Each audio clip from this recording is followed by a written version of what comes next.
And welcome back to another episode of Over the Glass. I am your host, Jay. I am co-host Nessa. Today we have another guest, Clayton Theriault. Would you mind giving a little introduction, who you are, how you got into hockey, who your favorite team is? Yeah, for sure. So my name's Clayton Theriault. I'm 30 years old. I've got a disability called Duchenne muscular dystrophy. How I got into hockey? Oh boy. Um, about as long as I can remember, I've been a Leafs fan because my parents were Leafs fans. Unfortunately, haven't really experienced much success in my lifetime, but that's okay. Hockey's pretty much like a paramount thing in my life. It's always been there. I played what's called power wheelchair hockey for several years when I was 15 until I was about 18, I think.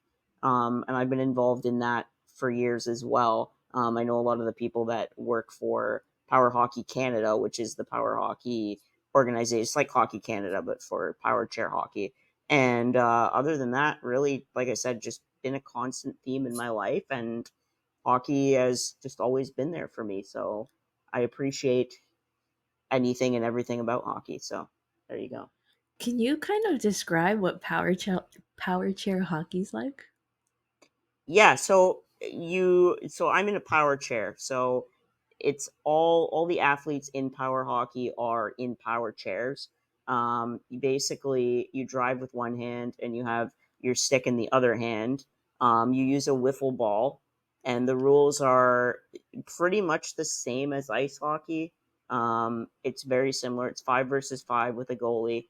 And there's penalties like charging, high sticking, obviously not tripping because we're all on wheels, but charging is very common. The chairs go quite fast, and if you run into somebody, they call it charging, whether it's interference or not. At least as far as I'm aware, that's when I played. That's what the rules were. They might have changed a little bit. It's been like 12 years. So, but yeah, it's power wheelchairs and stick and a ball. That's about it. Nice. I mean, yeah, the sport can be adapted to let everybody play. And thank you for sharing that experience with us. So, our condolences to your favorite team. We Yes, are, thank you. well, we're going through our own situation right now, so we can all lean on each other and be upset. If you want to share your thoughts on Dubas parting ways with the organization and your thoughts of who came in and how you feel about all that. Yeah, so with Hockey Tomorrow, I wrote the article about Dubas's exit. It appears honestly to me that Shanahan was calling the shots. Um, just judging by the fact that the day after they named Dubas GM in Pittsburgh, he acquired Carlson. As you would know, you two are Sharks fans, but it's I think ultimately it's Shanahan's baby. But I've been saying the whole time I don't really like the direction the team's going. It seems like he's I don't know, like as you both know, Shannon was a very gritty player, and only this offseason did the Leafs really add grit, and that's what they've been lacking the whole time. It's it's pretty obvious. Like skill alone does not win hockey games. You need defense, you need grit, you need a good goaltender. Like it's a team sport. It's not just give the puck to Matthews and let him put it in the net. But I think it was very drama filled. Obviously, it is a Leafs situation storyline. There's always drama with the fans, and management's pretty. They're very. I don't know what word to use. They're very behind closed doors in the organization. So really, I don't think we'll ever know, at least for several years, what really went down. But like they said, Dubas asked for more money, more power, and Shanahan said no, see you later, basically. But moving forward, I think Treliving is a good GM. I mean, he made some pretty good moves with Calgary, and he's not afraid to move big names. But now that Marner, Nylander, and Matthews no trade has kicked in, who knows if they're going to say yes to a trade or even if he'll try to trade them, because there was that storyline I think about a week after Dubas was fired or not renewed, I guess. He wasn't really fired, but that he Shanahan called Matthews, Tavares, Nylander, Marner, and told them, you're probably not going to be traded. And as far as I'm concerned, like, I don't think they're going to re-sign Nylander. I think Nylander is as good as gone. I mean, I could be wrong.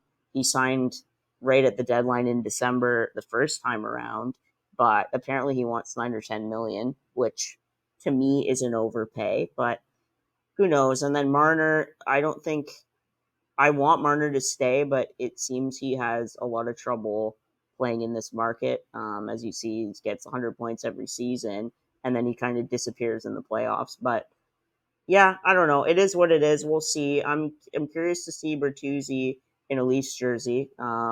Reeves, I think, will be more of a depth player than anything. He is 37 now, which in a young league is not very young anymore. But I'm glad they got him. I think he'll add a little bit more intimidation in there. But yeah, I don't know. I like the moves Treliving's done. I don't have a problem with any of them. Well, that's a good mindset to go into. We had our GM shift about just what, a year now. So I think that's a good way to kind of go into a change, and Mm-hmm. wish you guys luck. It sounds like a big shakeup, and we don't really know what it's like to have that scrutiny in a big market. But yeah, like you said, there's a couple of those contracts that are coming up, and there's going to be some big changes that are going to be made if things don't start going in the right direction for especially with such a big market like Toronto. Yeah, and it's a business, right? At the end of the day, Yeah. you gotta make some tough decisions. But yeah, I mean, it's every team goes through it. Every team hits rock bottom and then they rebuild. It's a constant overhaul in the NHL. That's for sure. So, one of the reasons that we wanted to bring you on today is we heard that you have a bit of a situation going on right now where you need to acquire a new wheelchair van. Is that correct? Yes, correct. Do you mind letting us know what the situation is for you right now with that? Yeah, for sure. So I can't walk at all, so I rely on my chair and the van to get around. And if it's long distances, I need to be driven somewhere. So my mom and my dad drive me around. I don't have my license. It's very hard to get an adapted vehicle, but we were on so we just we just went through van number 3. So the van, it was an older van. It was like a 90s van. So it was, we knew it was only a matter of time until it died. But about 3 weeks ago, the brakes went, and then we took it in for a service and found out there's at least $10,000 worth of work. And in an aging vehicle, it's just not worth it. So I've started a GoFundMe because I can't get funding for a new wheelchair van, and they're not cheap. They go for about 50,000 because they have to convert it to allow your chair to drive into the car, and all the different attachments that you need in the van to strap the chair in so it doesn't move when you're driving are also very expensive. So I'm trying to raise money. I think I've got 2,000 in a week, which is pretty good. Slowly but surely, but I'm just looking for any help I can get, whether it's not even donating it, just sharing my cause, and looking around for me, asking around if anybody knows any connections. I'd appreciate any help I can get. Even a $5 donation goes further than you think. And yeah, so that's the situation I'm in. I've no way of getting around other than locally right now, which it is what it is. I mean, I'm sure I'll get one eventually, but I hope I raise enough money to buy it because they are not cheap. Yeah. Well, we'll definitely share your GoFundMe link. Just send it our way. We'll post it on our Yes, podcast thank you. Twitter and socials and things. So Awesome. Thank you. Can you share a little bit in your day in the life with using your wheelchair van versus without having it? So if I don't have it, so every city generally has accessible transit. So I could technically, I live in a place called Oakville, Ontario, and we have what's called the Caravan, and that's a bus service that picks you up at your house, like your place of residence, and brings you anywhere within Oakville where you need to go. So basically, I could take my doctor's in Hamilton, which is 2 cities over. So I could take the caravan to Burlington, which would take about 30 minutes. And then I could transfer at Burlington and go to the border of Hamilton, which would take another probably 30 minutes to an hour. And then a bus to the hospital where my doctor is. But that that's like 3 hours versus if I had a van, it would take about, I think it's 30 minutes to get to my doctor. So really, it's not that I can't get around without it, but it's a lot more work. And because with the Duchenne muscular dystrophy, I'm very weak, so I can't really lift much. So I always need someone with me traveling just to help me with certain things, whether it's in the washroom or opening a drink or grabbing something like to eat, like to put it in front of me and open the food. So it would probably take 6 hours round trip to get even to a doctor's appointment for me. So it's definitely way easier with a van. With a van too, I can also go to my cottage, which is 3 hours away. If I want to go to my cottage by any other means, it takes about 5 hours to go on the train, and then the bus where my cottage is takes me from the train station to the cottage. But it's just so much easier to have a van because, and if there's like a medical emergency of any kind and an ambulance can't get to me in time, then the van could get me there as well. So it's very, I'm not saying that's going to happen, but you never know. Like it's just definitely a lot more convenient. And like I said, they're not cheap, and funding is almost unattainable once you're an adult. If you're a child with a disability, parents can get funding. But now that I'm 30 and I'm on disability in Ontario, I can't get funding because they already fund me for other medications and medical things. So it's quite the sticky situation. Yeah. It's not much better here in the States. I'm so sorry.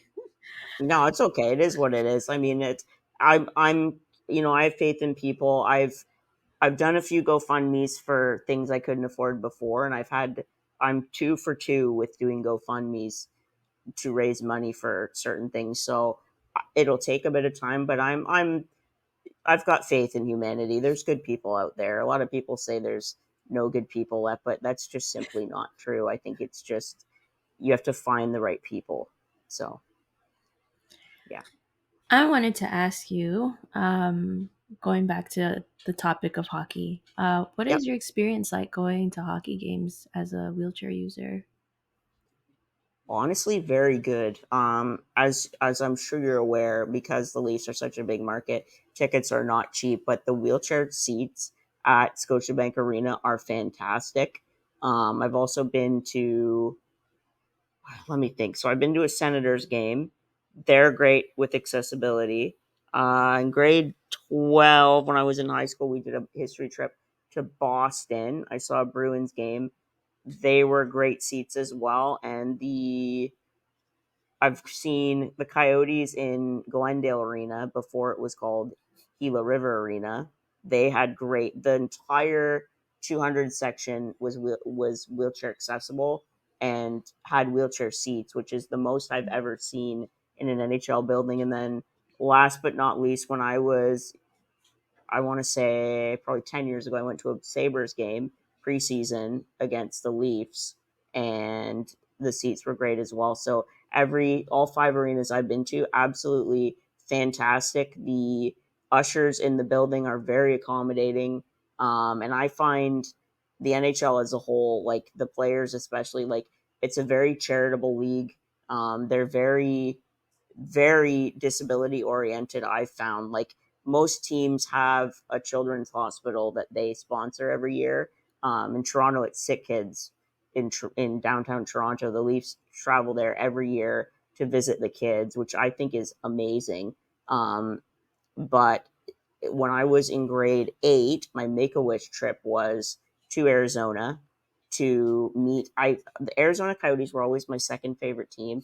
I'm not sure why. I just loved their logo when I was a kid, I think, and I kind of just Shane Doan was also one of my favorite players. So I went to Arizona to meet the team. I met, oh God, Shane Doan, Mike Comrie, but Gretzky was the coach at the time. And the reason I did the trip as well was to meet him.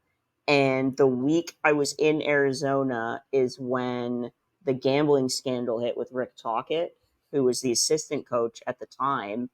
And I never got to meet Gretzky because the media was after him, thinking he was a part of this whole gambling scandal. And so I never got to meet Wayne Gretzky. So that's one thing I'm still yet to achieve, is meet him. I've always wanted to meet Wayne. I've heard nothing but good stories about him and his family, and his dad, Walt, unfortunately passed away, but he he was such a charitable man, and I think Wayne really looked up to his dad. And so again, something I've never achieved, but I hope one day to meet Wayne. That's definitely on the bucket list. But that's pretty much it. I mean, it's been very supportive. Hockey in general has been very well, really, it's been there for me when I'm down. Like, I honestly, I'll just play NHL 23, whatever video game comes out every year, or watch hockey highlights when I'm down, or during hockey season, throw the game on, and you just kind of, you forget all that troubles you during those 2 or 3 hours, and it's been nothing but positive memories for me with hockey. That's for sure. That sounds great. Like, I'll be honest, it's not something I pay attention to, the accessibility for wheelchair users specifically, but like, I don't know what the situation's like at SAP Center. I know when I was in Vancouver, it seemed like they were pretty accommodating, and Chanel worked for the Kraken, so I'm sure they have a good foundation there as well. So it's nice to see that they're actually like putting some thought into these accessibilities. Exactly, and it's like Chanel is great. She she's the one who interviewed me for the job with Hockey of Tomorrow, and I've seen a lot of diversity and accessibility awareness that she's shared, and it's great to see big organizations like the Leafs and other teams, well, the Kraken, just hiring Chanel is a big step. And as I'm sure you two are aware, diversity is big. It's important to celebrate diversity as well, whether it's LGBTQ, accessibility, at-risk youth getting opportunities in the sport. I think it's a great sport. I mean, obviously there's a lot of improvement to go, as you saw with Hockey Canada. They did a complete overhaul, and even Chicago covering up the scandal there. There is some work to be done, but it's good to see, and I think we are going in the right direction. It's very, like I said, and people say, well, why get that stuff involved in hockey? Well, why not? I mean, these people have a voice, they have an audience, so it should be celebrated. Like, diversity is a beautiful thing, and I think it's good to see everybody included. You know what I mean? It's great to see. Preaching to the Yes, choir, we know. 1000%. Well, I will say we last season we had some Sharks fans, Lauren and Ren Reeve, come on, and they spoke about their experience over at SAP.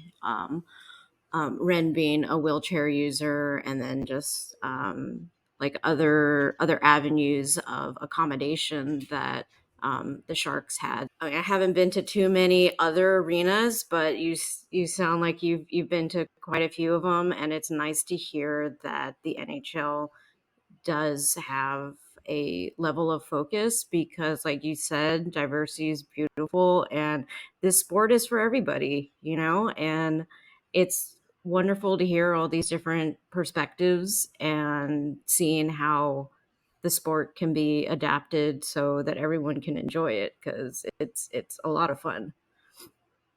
Definitely, and I totally agree. It's such a great sport, and I'm so glad that it has improved how it has. I remember even 20 years ago, you barely saw anything to do, well, in society alone, about LGBTQ accessibility. You name it, it just didn't exist, and now it's everywhere, which it should be. You have your bigots that are against it, but it's those people don't deserve to, you know what I mean? Without being too negative, it's why hate on other people? Just celebrate diversity. Your life is your life, so do what you are comfortable with, and you should be able to enjoy whatever you want, regardless of where you come from or what orientation you are. So I love it. I think humans are awesome. So I mean, I've just like there's so much negativity on social media and stuff, but I try to stay away from that. Like if someone's being toxic, just you don't need to, cut them out. It doesn't if it doesn't benefit you, there's no point in having it. But anyway, I'm kind of ranting here, but it's okay. So it's great. So I wanted to go back a bit to the situation with your wheelchair van. I mean, it goes without saying, even we could talk for hours and we won't come anywhere close to understanding what it's like in a day in your life and the the obstacles that you face, not even just like with not having a workable van, but just in general. We know the situation with insurance. I mean, we're Americans, so it's a bit different, but you talked a little bit about you have other things that your healthcare covers as far as finances are concerned. But I guess I'm kind of wondering, is the van just not considered necessary, or is there like a certain time frame that they they'll say like, oh well, we won't pay for another van for like another 10 years, so it has to kind of just last you that long. Can you kind of give us like a deeper understanding of where your situation is with the financial aspect of it? Yes. So another part of it is because so I've got a friend named John, and he gets his stuff covered because he's a quadriplegic, but he can drive. So he's got hand controls in his van, so that's covered. But because my parents drive me and I can't get my license, it's technically not mine. Like it should be. Like it to me, it's unacceptable that it's not considered essential because like I said, a medical appointment, it shouldn't take me 3 hours to get to a medical appointment. Like that's just an able-bodied person get in their car, drive, and be there in 20 minutes, whereas it would take me several hours without a van. But in terms of the insurance, so that's why. So because I don't drive it personally, the funding is a little bit complicated. Like other things like my wheelchair, because the wheelchair is for me, every 5 years, if your chair needs replacing, the government covers it. But because I don't drive, the van isn't. So it like I said, it should be considered essential. I don't agree with it. I think like a lot of these decisions by insurance companies and our governments are made by people who have never been disabled, or nor do they know, like you said, we could talk for hours and I only know what I go through. Nobody else really, they can empathize with it and they can have sympathy for me, but to to walk a mile in someone's shoes is definitely the kicker there. So yeah, so again, just to recap, because I don't drive it myself, technically it's not for me and it's my parents' insurance. So that's why I can't get it. Like I said, it's pretty silly, but I mean that's just the way it is, and I'm just grateful that so many people have donated to the GoFundMe because it really does mean a lot. Like it will make my life 100 times easier than not having one. That's for certain. Yeah, that's That's definitely makes no sense.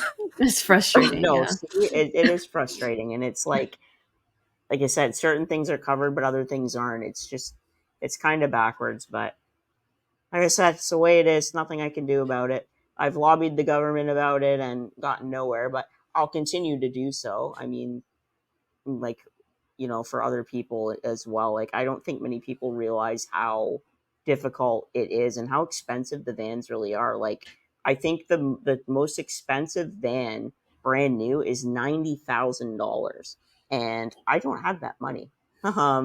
If you go lower than the 90,000, it's about 50 for a brand new one. We're actually looking for a used one because it's cheaper. Like we cannot afford even 50,000. Like that's a lot of money. No one really has 50 grand lying around anymore. Yeah, let me just look under my mattress where I stash my monies. No. That's a lot of money. That's ridiculous. Yep. Um, so can you kind of explain, or I guess talk to us about your opinions on how you think society can do better with accessibility in Canada, as well as you've traveled to the States, and if you've traveled to any other countries?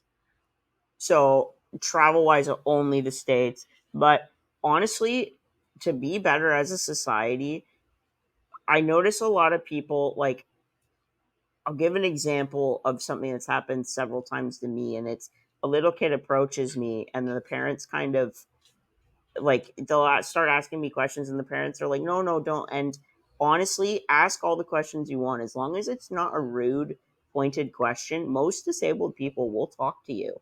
I mean, believe it or not, we are human beings, and it's just ask the questions, talk to us, and like raise awareness. If you see a nice story about a disabled person, or like my GoFundMe of a disabled person, even just sharing a GoFundMe or a charity to donate money to goes a long way. And just, I think society needs to be more comfortable having the conversations. And honestly, I think diversity panels should all have at least one disabled person on said panel. Like here in Oakville, they've got accessibility meetings every month, and everybody in the meeting at town hall is able bodied. It's like, well, shouldn't disabled people be the ones helping make these decisions? Like, I just don't understand how an able bodied person, and don't get me wrong, most able bodied people are great. Like, I have such a big support system, and all my friends, because they have the lived experience of having me as a friend, know all about all these issues. But I find a lot of people don't have the experience of knowing someone who's disabled. But ultimately, at the end of the day, most people will become disabled with age. Either your hips go, or your knees, or your back, or all three. Like, you know what I mean? Like, no matter what, we're all going to get old and experience it at some point. So I think just the awareness is what needs to continue. Just keep sharing, keep asking the questions, and honestly, having the hard conversations is, I think, important to any issue. Like all the political issues that we have, they're hard conversations to have, but they're needed. And the only way we're going to improve is if we have the conversations that are difficult to have. And I think honestly, it's gotten a lot better since I was a kid, but it can still improve. And I think a lot of disabled people are still kind of an afterthought, which is sad. But I mean, like I said, if you don't have a lived experience with disability, it's kind of hard to have that empathy. Like sympathy is one thing, but having empathy for others is, I think, paramount to fixing these issues. So yeah, I think just socially make it more acceptable, and like I said, ask the questions. We like don't think that disabled people don't like talking about their disability. I find in my life, like if someone asks a question I'm not comfortable answering, or I don't have knowledge on, I'll let them know that sorry, that's just something I don't like to talk about. But generally, I'll talk about pretty much anything. And most of my friends that are disabled, Chanel included, are great people. And you'll learn a lot from disabled people as well. I think it's taught me patience. It's taught me definitely empathy for others. Like my parents taught me that, but I think so I stopped. I'll add to that. So when I was 12 is when I stopped walking. So I walked till I was 12, and the first year was really tough, but my mom had prepared me. So from the age of 7 on, my mom told me, like, you're going to be in a wheelchair eventually, and I know it's not what you want to hear, but we're going to prepare you. So from like 6 or 7 years old, I knew it was going to happen eventually. So I was very, very prepared for what was next. And I thank my mom all the time for being so open with me, because I really think, I don't think I'd be nearly as positive or mature as I am today if it wasn't for her and other disabled role models that I had growing up, saying like, there's nothing wrong with being quote different. Just because you're different physically doesn't mean you're not you're not similar to everybody else. Like the only difference between me and an able-bodied person is I use a chair to get around instead of my legs. That's it, right? So it's very, like, I love talking about it. I'm actually a disability advocate myself. I've got a brand. I called it Cognizant Clay because cognizant is a synonym for the word aware. So Cognizant Clay is like my stage name on my social media, and it's like I've met a lot of people. I've actually recorded 45 podcasts myself, interviewing different, whether it's disabled people as well as allies of the disabled community. So I've interviewed like George Strombolopoulos, Rick Mercer, a Canadian comedian, and all I did was send these people messages and ask if they wanted to be on my show, and they said yes. And I've met like probably 200 different advocates over since COVID. That's when I started the podcast, and the channel was during COVID. I found there's another thing. COVID really magnified the issues with the disabled community. Like we were all locked down, and oftentimes in the winter and other points in my life, I've been basically quote locked down and stuck because whether it's a health issue or in the winter, if it's snowy, I can't really get around in my chair very well. So I knew what it was like to be locked down inside all the time. And I thought, you know what? Now is a perfect chance to do a podcast. Everybody's off work. So I just started firing emails out, and yeah, I recorded 45. So I haven't done one in about a year because I was dealing with some health issues. I got a new wheelchair a few years ago, which takes a long time to get used to, and it was just, yeah, it was the time to do it. So yeah, sorry to ramble, but that's pretty much it. Like I said, have the hard conversations, talk to us, and don't be afraid to ask questions because you may learn something. So yeah. I wanted to, yeah, just reiterate the part where you're talking about how you should have a diversity in the room. Our ongoing theme is diversity, and I guess I just don't understand when people get into a bit of a closed-minded set where they just want to look at and hear only people who look like them, who think like them, and stuff like that. I feel very grateful when I meet other folks who come from other walks of life, and I get to continue to educate myself through their experiences. And there's these content creators, Squirmy and Grubs, on YouTube. I love them. They're not only are they wonderful folks and also allies to the queer community, but I've just by through their conversations and through them sharing their life on YouTube, I learn things every day that inspire me to find ways to help folks in communities that I might not be a part of, but that at the end of the day, it's like we should all be trying to help one another. I don't understand how folks can hear these stories and then easily be like, well, but it's not my problem. Mhm. Like I don't see how you could hear stories like this and not feel compelled to try and help out. Like I know everybody's going through their own struggles, and I'm not saying like do a whole no, their problems are more important than yours type of thing. But even something as small as like you said, like your fundraiser right now, like $5 can go a long way. It's like you don't have to all of a sudden join all these groups and spend all your weekend volunteering at different locations. You can find there's always some kind of way that you can help someone else out.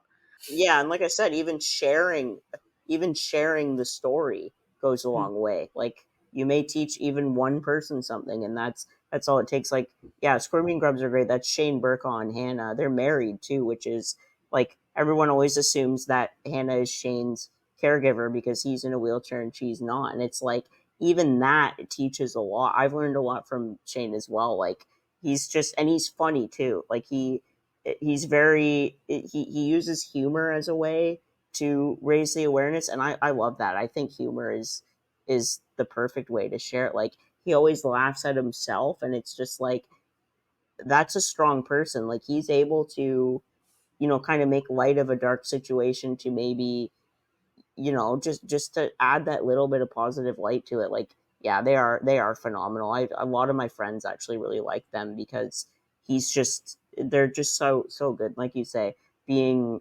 allies for the LGBTQ community, and he's disabled, so he's really killing two birds with one stone. By He knows that other people have helped him, so why not help out another group that's maybe misrepresented? You know what I mean? It's a very cool thing to have people like that. That's for sure. And then another thing I remembered, because you mentioned how there's parents that their kids will come up to you and the parents will try and like steer them away, like, oh, don't talk to them, blah blah blah. And where, like, I know Shane's mentioned a few times where people will come up and not only will they ask inappropriate questions, like, I think, like, as queer people we can relate to people coming up and being like, wanting to know about our sex lives. It's like, what, you wouldn't ask a straight couple that, like, Mm-hmm. just like it, that's invasive. Like I just met you on the street, like, but going back to the memory that I had that Shane was mentioning, like, people will come up and not only ask inappropriate questions, but then they might just not talk to him and they talk to Hannah, or they talk to him like he's a 5-year-old child. And it's like, just come up and talk to them like a human being. Like, you don't, like, I think sometimes people also, I will say, people probably get nervous and then they act a little weird, but that's why you should seek out, things like Squirmy and Grubs. Just watch a couple of videos. Through the process of that, you'll educate yourself that what's not right, and how you should approach things. And because I think the biggest worry is, after a while, it's valid to get upset if you've been hearing the same thing like 10 times a day, and maybe have a moment where you react like frustrated. And in that moment, maybe somebody will take that as, oh, I should never talk to somebody in a wheelchair now, or I should never talk to queer people because this is how they all are. Like, in some ways, I do get a little worried that if I don't, like, act nicely, even though I'm being offended in that moment, like, that could be like the like an unfortunate turning point for somebody. Definitely. And I think, yeah, it's definitely, like, I've experienced that. I still do at 30 years old, people treating me like I'm a kid, but I'll respond with my normal voice and they realize, oh, like, it isn't, like, you know what I mean? But even, like, I find even people with developmental and mental disabilities, like, they don't want to be treated like a baby either. Like, we're human beings, and at the end of the day, like you say, like, people are curious, but at least be polite with your questions. You Like, I remember once where I reacted badly. I was younger. I was, 13, and you know how moody 13-year-olds are. And this lady was staring at me, and my friend and I both went, "Hey, lady, take a picture. It lasts longer."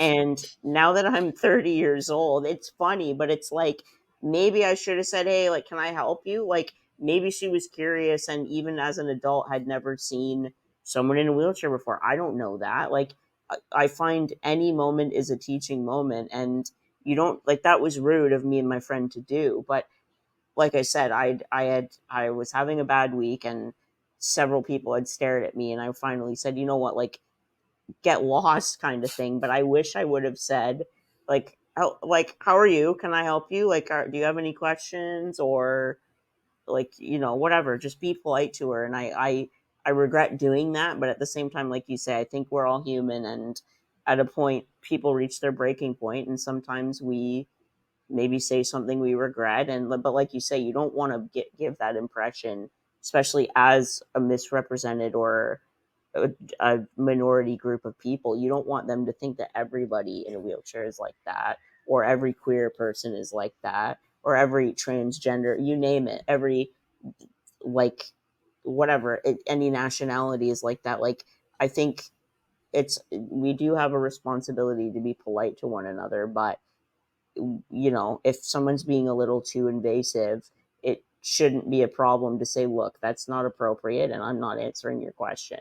Like, I don't think that makes you a bad person, especially if the person's being, like you say, like touchy, like nosy, I guess is the word I'd be looking for. Like, just be polite to one another. And maybe if someone's like, I try to think too, if someone's staring at me, it's probably because they don't have an experience with disabled people. Like, a lot of times it's a little kid. And with kids, I kind of am a little bit less nervous when they're staring at me because it's a little child. Like, they might not have seen, like, I've had kids say, "Are you a robot?" And I think that's the cutest thing. Like, it's like, no, this is what's called a wheelchair, and my legs aren't strong like yours, so I need it to get around. And 99% of the time, the kid is amazed. And it's like, I feel proud that I've taught a kid that. Like, my sister has two little girls, Abby and Michaela. They're 5 and 4. And I'd like to think that I am teaching them just by showing them that, Uncle Clayton's a little different than me, but that's only physically. He's no different mentally. And, I hope they learn from me that it's okay, to celebrate, like we said earlier, diversity. And, different is good. Like, people are so scared of change, but honestly, I wouldn't have it any other way. I love, like, living near Toronto is a very diverse place. And I love culture. I love different cuisines. I love, like, you name it. Like, well, Toronto's got the Pride Parade, they've got Carnival, they've got what's called Taste of the Danforth, which is a Greek food festival. They have Jerk Festival, which is Jamaican, like, food, and, like, different music festivals. Like, I wouldn't have it any other way. I think, like I said earlier, diversity is beautiful, and we need to celebrate it, not steer away from it. Because I was curious about the sort of articles you're contributing to Hockey of Tomorrow. I haven't I haven't read all the articles on the website because there's been so many on there. And I was just curious about the topics that you've written about so far.